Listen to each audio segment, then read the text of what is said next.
Smart Talks vous est présenté par Circle, powered by Square.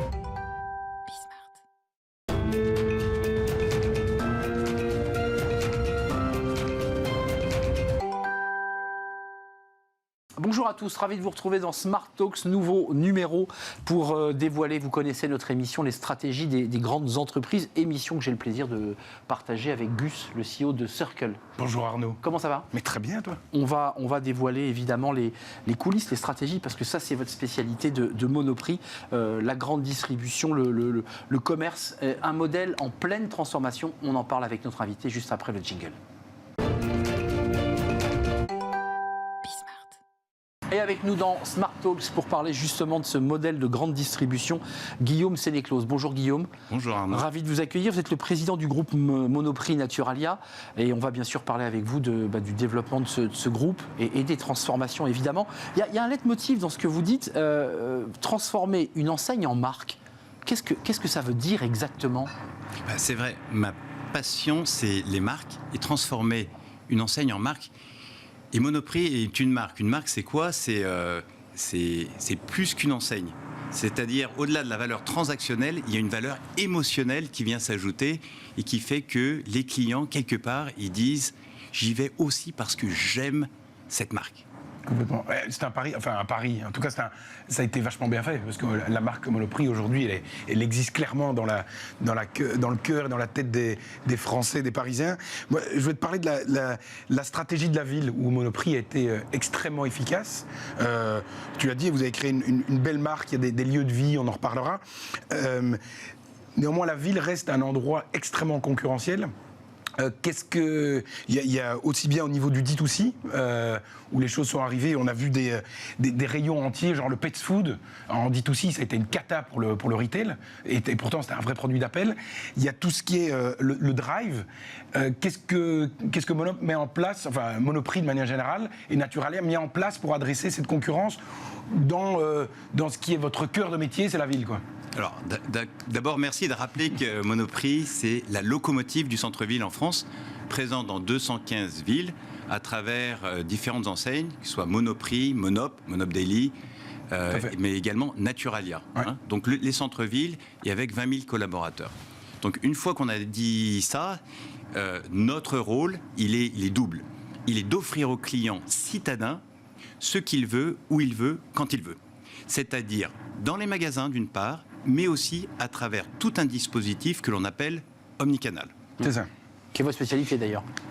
En fait, dans votre carrière, de votre parcours, c'est une de vos spécialités quand même. On ne vous a pas présenté précisément. Ouais. Mais c'est ça qui fait votre particularité. L'omnicanal, en fait, c'est quand même le grand changement, la grande évolution des comportements du client depuis une petite dizaine d'années, mais terriblement accélérée depuis le Covid. Tout à fait, tout à fait. Donc, ce qu'a Monoprix à offrir, Monoprix, en fait, s'est associé aux leaders, aux plus grands partenaires de l'omnicanal pour offrir le meilleur service de livraison à domicile en ville. Donc, ces leaders sont au cadeau pour le plein de courses, ouais. C'est-à-dire avoir la possibilité de commander jusqu'à 34 000 produits pour le lendemain, dans un choix. 2, les courses pour dans 2 heures, et ça c'est un partenariat exclusif avec Amazon, ouais. Mais aussi avec Uber Eats et Deliveroo. Et 3, tout ce qu'on appelle le quick commerce, c'est-à-dire la possibilité d'avoir des produits en moins de 10-15 minutes, et là c'est avec Getir, Gorillas et Frischti.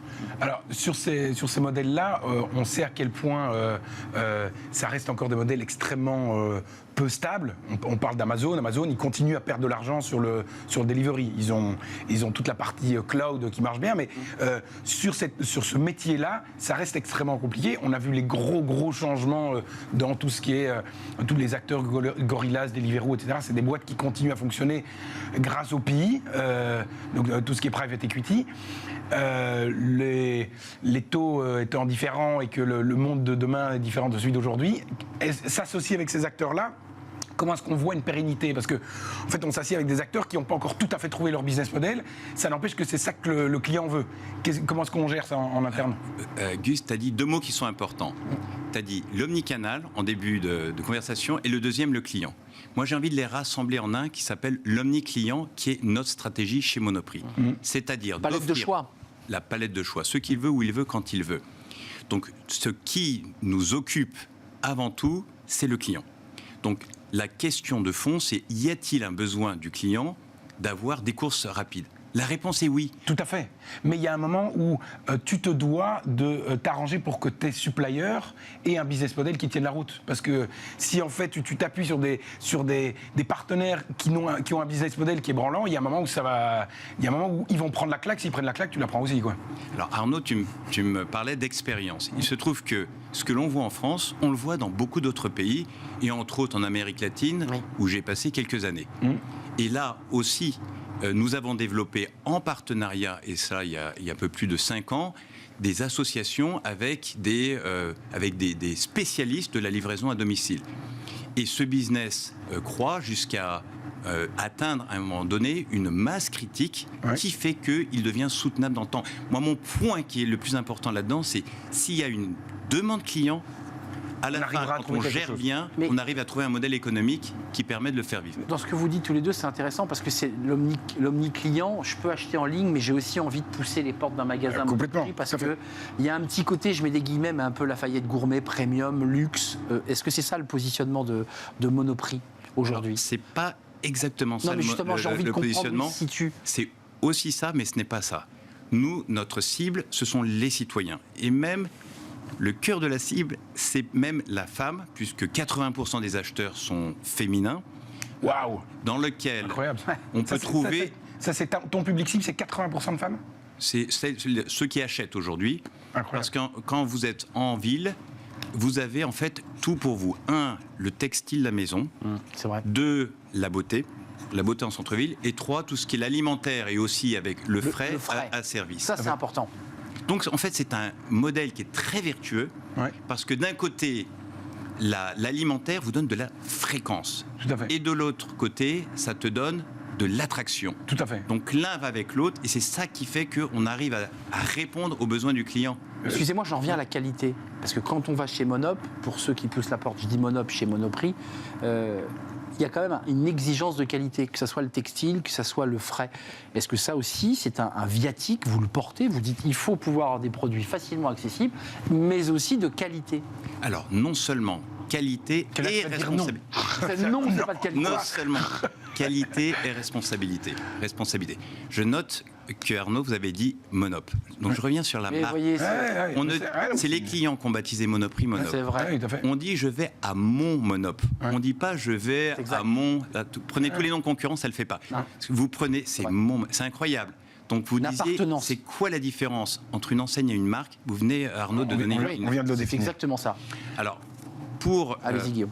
Alors, ce que le client de Monoprix va chez Monoprix parce qu'il a des besoins, mais aussi parce qu'il y a du plaisir. Et ça, c'est un élément qui est très spécifique. Quand je me mets dans un magasin et que j'attends, je regarde comment achète le client flâne. Et le verbatim du client ou de la cliente dit « je craque chez Monop ». Sur quoi je vais craquer? C'est jamais des produits chers, ce sont des produits un peu qu'on trouve ici, qui me font craquer, qui embellissent mon quotidien. C'est ça. Et sur, bon alors, du coup, sur stratégie de la ville, le drive, on en a parlé, on y reviendra peut-être tout à l'heure, mais sur la partie D2C, où on a des rayons entiers qui sont partis, où les marques ont fait du D2C, je parlais du pet food, mais le textile, ça a quand même a été quand même vachement compliqué aussi, hein, le rayon du textile dans le retail est quand même amoindri de manière assez importante. Comment est-ce qu'on réagit par rapport à ça? Est-ce qu'on essaye de se dire, bon, ok, en fait, il y a des catégories de produits où on ne va plus aller parce que de toute façon c'est mort, on essaye de les régénérer, et on essaye de trouver une nouvelle catégorie qui sont des produits d'appel. C'est quoi la strat là-dessus? Alors Gus, ce qui est sûr, c'est que le magasin ou le commerce d'hier, ou de l'avant-Covid, disons, n'est pas exactement le même que le commerce d'aujourd'hui. Donc la différence, elle est où? Elle n'est pas dans le blanc-noir, elle est dans le gris sur les catégories. Donc je peux prendre plusieurs exemples. Le premier, c'est dans le mix des canaux. Ouais. Là où les clients étaient essentiellement magasins, pendant le Covid, ils sont devenus essentiellement e-commerce, à tel point qu'on a dit les magasins sont morts. Voilà, ça y est. Maintenant, on a terminé le Covid, tout revient au magasin, puis on dit non mais finalement l'e-commerce c'est plus ça. Non. on a vraiment passé un stade où on a une grande part de e-commerce et une part de magasins physiques. Donc ça, c'est le premier élément. Après, dans l'offre également, ça appelle à faire un certain nombre d'arbitrages. Donc il y a des produits que l'on va aller plus naturellement chercher en magasin. Par exemple, les produits frais à service, ce qu'on appelle le poids variable, sa banane, on a besoin de l'avoir. Complètement, tout à fait. Et le textile, c'est pareil. Le textile s'achète en touchant. Aussi. Ouais.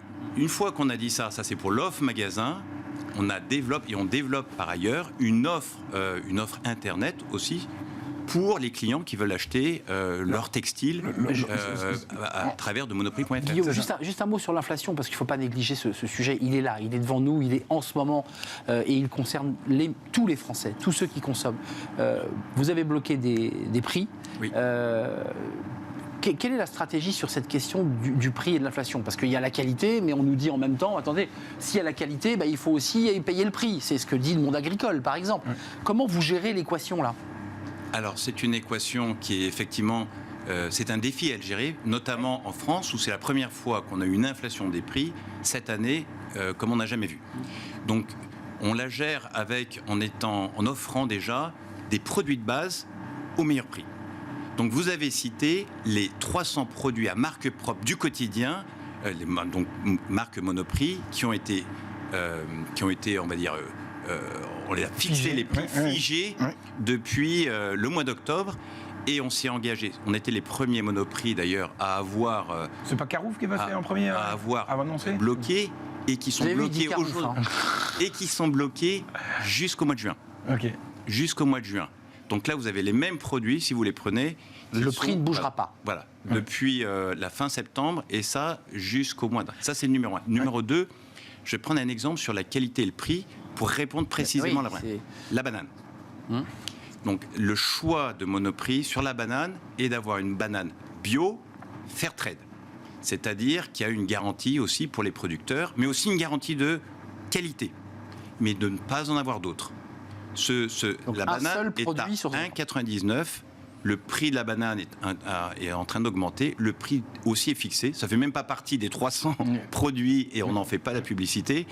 Mais voilà un élément qui montre comment nous sommes déterminés sur la qualité, sur la responsabilité, mais aussi sur le prix. Alors, sur le prix juste. Le panier anti-inflation, que tout le retail a suivi, on ne sait plus qui était le premier, mais bon, ça, c'est pas très grave. Il y a un moment où ça, c'est bien, c'est un peu une espèce de plate sur une jambe de bois, parce qu'on a une inflation maintenant, on espère qu'elle retombe, et donc on remettra les prix. Il y a une autre notion, c'est la responsabilité des retailers dans la chaîne de valeur de l'alimentation. Quand on voit des agriculteurs qui dépérissent et dont les fermes se ferment les unes après les autres. Quelle est la responsabilité du retail là-dedans pour se dire, en fait, je vais faire, entre guillemets, un panier souveraineté, quoi. C'est-à-dire qu'en fait, ce truc-là, ces produits-là, tu peux t'assurer que quel que soit le contexte géopolitique, j'arriverai toujours à avoir les éléments, parce que je prends le pari de diversifier mon approvisionnement et avoir du local avec des prix qui tiennent la route. C'est-à-dire qu'il y a un moment où le panier anti-inflation, c'est sympa, mais c'est très court-termiste. Quelles sont les choses qu'on met en place pour vraiment prendre la responsabilité sur un sujet qui est essentiel, qui est l'alimentation des Français, quoi? Alors, très bonne question. Et aussi nos agriculteurs. Étant d'une famille d'agriculteurs, j'y suis particulièrement sensible. Soit dit en passant, quand j'étais au salon de l'agriculture, nous avions des échanges avec des agriculteurs qui me posaient ces questions. Moi, le matin, quand je me réveille, je me dis comment je peux défendre les agriculteurs. Quand je passe le pas de ma porte, je me dis aussi comment je peux contribuer en tant que patron d'une enseigne de distribution, comment je peux contribuer aussi à cette filière. Donc la réponse, ou une des réponses, ça s'appelle la filière. La filière, c'est quoi? Pour Monoprix, ça existe depuis 2016, ce sont 26 filières, 46 fournisseurs qui garantissent une qualité, d'une part, mais aussi un prix pour le client, un prix juste, et un revenu aussi garanti pour le producteur. Un exemple, le kiwi. Donc le kiwi, vous avez plusieurs sortes de kiwi. On a trouvé un producteur qui est à côté de Toulouse, qui fait du kiwi français. Parce que vous savez que le Il y en kiwi a. n'est pas... Ça existe. Voilà. Mais à l'origine, il n'est pas peu, français. voilà.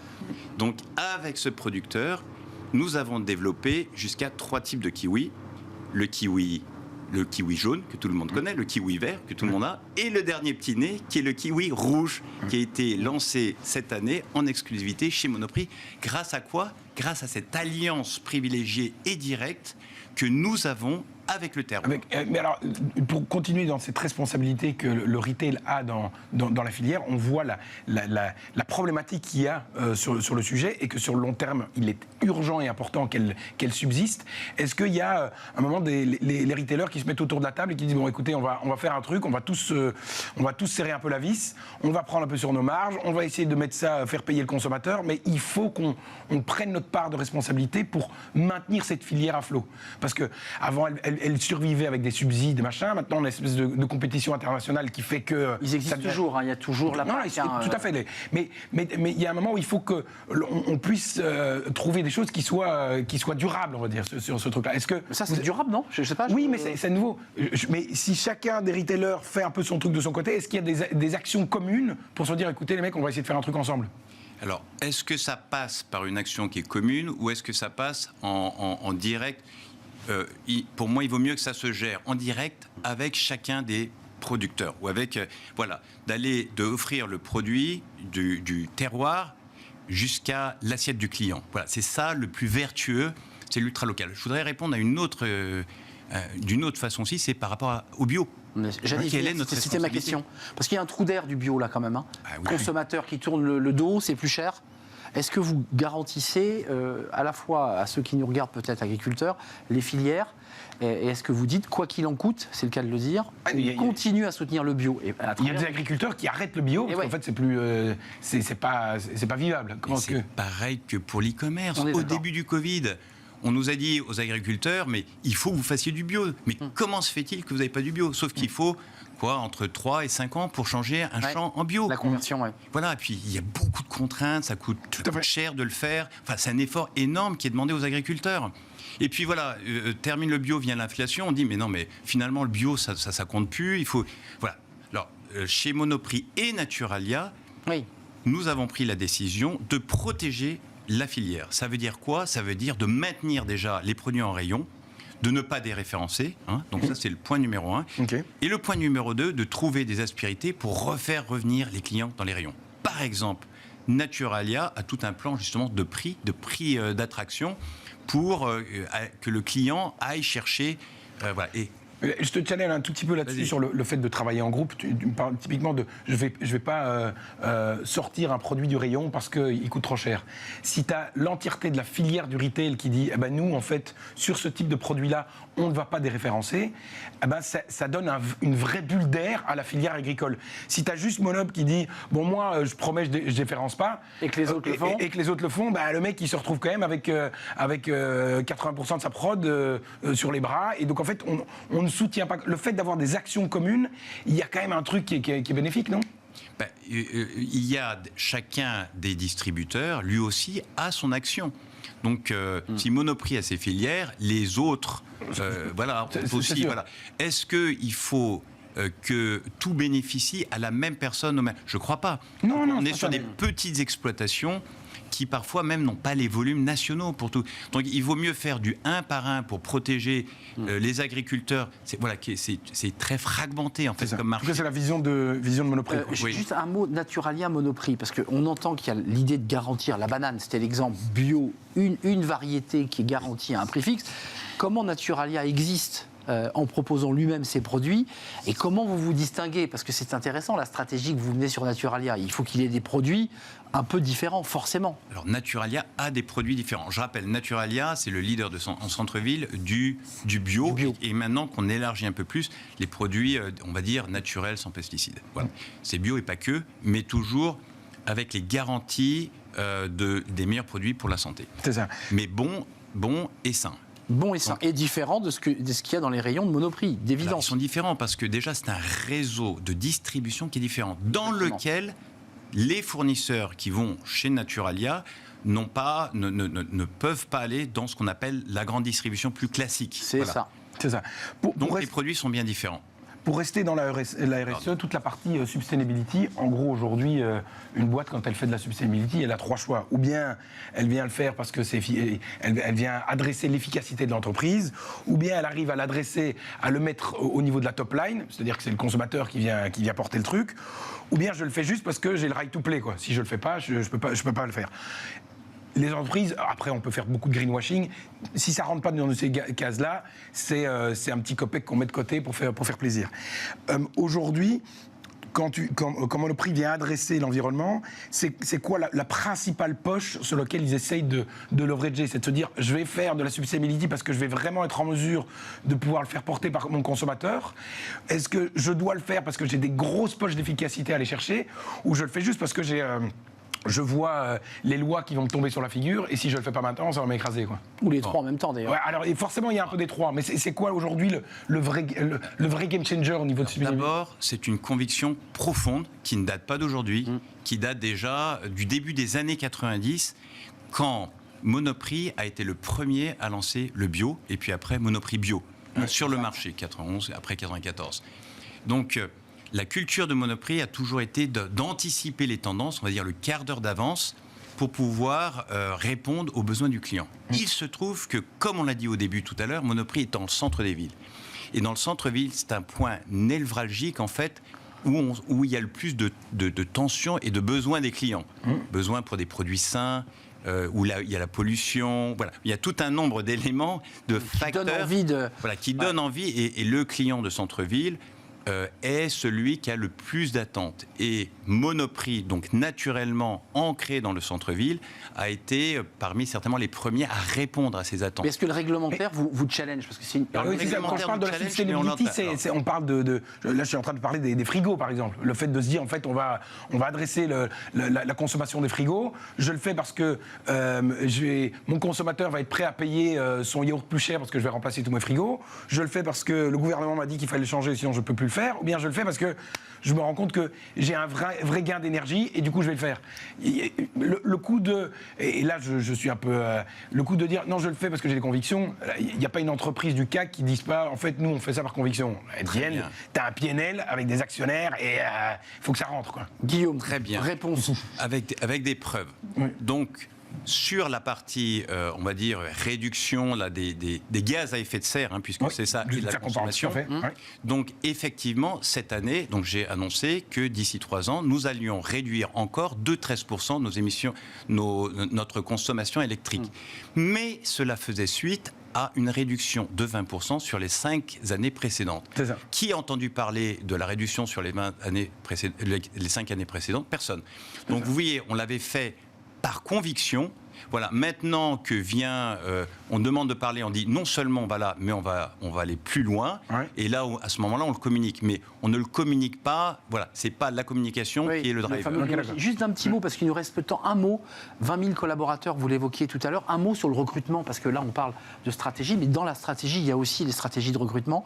Est-ce que c'est compliqué, comme pour tout le monde, aujourd'hui, de recruter des gens dans les magasins, dans les stocks?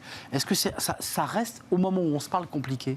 Ça reste tout un challenge c'est compliqué là. D'avoir des talents. Nous, on a 2 types en fait de personnes qu'on peut recruter, de collaborateurs. On a les collaborateurs et les franchisés. C'est ça. Et les franchisés qui eux-mêmes recrutent des personnes. Mais en général, on arrive à trouver vraiment beaucoup on va dire de collaborateurs qui sont motivés pour rejoindre l'aventure Monoprix. L'effet de la marque doit beaucoup aider là-dedans. L'image de marque, là, c'est de le dire. C'est vrai que ça fait partie Et puis il y a une marque employeur qui est top employeur, donc on prend soin de... Et lui, top employeur, 2022, c'est ça, Oui. Non, mais il faut le préciser, on ne l'avait pas dit. Donc ça vous aide pour le recrutement? Ça donne envie aux jeunes, parler des talents, mais il y a aussi ceux qui sont à la caisse, il y a ceux qui remplissent les rayons, et c'est des métiers qui ne sont pas forcément faciles. Qui ne sont pas forcément. Et aller chez Monoprix, c'est pas comme travailler dans un supermarché. Quelque part, il y a un petit quelque chose de différent. Ouais, un supplément d'âme. Il y a un petit... Voilà, la marque, ça comme c'est beau. C'est beau, ça, c'est de la poésie, ça. C'est très joli. Dernière question, Gus, peut-être. Oui, juste au niveau de cette marque employeur, j'ai vu qu'il y avait 1% de Monoprix qui était chez les employés. Est-ce que que ça fait partie des... Ou bien c'est juste en fait 1% qui se balade au niveau du top management, ou est-ce que c'est une philosophie de se dire, tiens, on va essayer d'embarquer les employés dans l'aventure? Alors, on embarque les employés dans l'aventure. Au niveau capitalistique, je veux dire. Ouais. Capitalistique. Alors, on ne communique pas sur ces éléments-là, et puis on fait partie aussi d'un groupe dont on n'est pas sur une, on va dire, sur une stratégie publique par rapport à ça. C'est ça, ok, d'accord. Mais effectivement, on associe les collaborateurs à la croissance. À la croissance, oui. Top. Toute dernière question, mais elle était courte. La réussite de Monoprix, aujourd'hui, elle est principalement française. Il y a des ambitions à l'international. Vous l'êtes déjà, hein, je crois que mais ça reste une dizaine de pourcents au niveau du groupe, ou je ne m'abuse? On est plus ou moins là-dessus? Alors, il y a quand même 125 magasins à l'international. Oui. Mais en termes de CA. Ils sont franchisés, hein, comme en France, on développe la franchise. À l'international, on se développe par la franchise. Donc, ce n'est pas du chiffre d'affaires à proprement dit, c'est ce qu'on appelle du volume d'affaires. Du volume d'affaires. Quand on communique, on ne communique pas sur le volume d'affaires, on consomme sur le chiffre d'affaires. Et cette compétence et cet asset de pouvoir se mettre au cœur des villes et vraiment leverager là-dessus, c'est un truc que, chez Monoprix, vous avez la conviction que c'est un truc qui est réplicable en dehors de France et qu'il y a un modèle que vous allez pouvoir scaler. Ouais. Voilà. Alors, on a dans notre plan à 2025 l'ambition d'ouvrir 10 pays, de mettre Monoprix, de faire rayonner Monoprix. On va Dans les centres-villes. Ou pas nécessairement. Là, on a ouvert par exemple aux Émirats l'an passé, au Koweït, et on va continuer. Évidemment, quand on peut, on rentre évidemment dans les centres-villes ou dans les grands centres commerciaux qui permet de montrer la qualité un peu. Le Monoprix, c'est aussi la qualité française. Tout à fait. C'est vrai. C'est une marque patrimoniale. Merci Guillaume Sénéclaude, créée en 1932, je crois que je ne l'ai pas dit. Exactement, 91 ans. 91 ans, c'est une très jolie vieille dame pimpante. Merci Guillaume Sénéclaude d'être venu nous rendre visite pour Smart Talks. Merci Arnaud. À vous, merci Guillaume. Gus, c'est un vrai plaisir, fondateur et CEO de Circle, président du groupe Monoprix Naturalia, de retour en France parce que vous avez fait une très très longue carrière à l'international. En Colombie, vous évoquiez l'Amérique du Sud, je crois que c'était la Colombie dont vous parliez tout à l'heure. Tout à l'heure, oui. C'était la Colombie. Voilà. Merci à vous. Merci à vous Guillaume. Merci à vous qui nous regardez. Merci pour votre fidélité. Je vous dis à très bientôt Gus. À très bientôt. Un nouveau numéro de Smart Talks. Bye bye. Smart Talks vous a été présenté par Circle, powered by Square.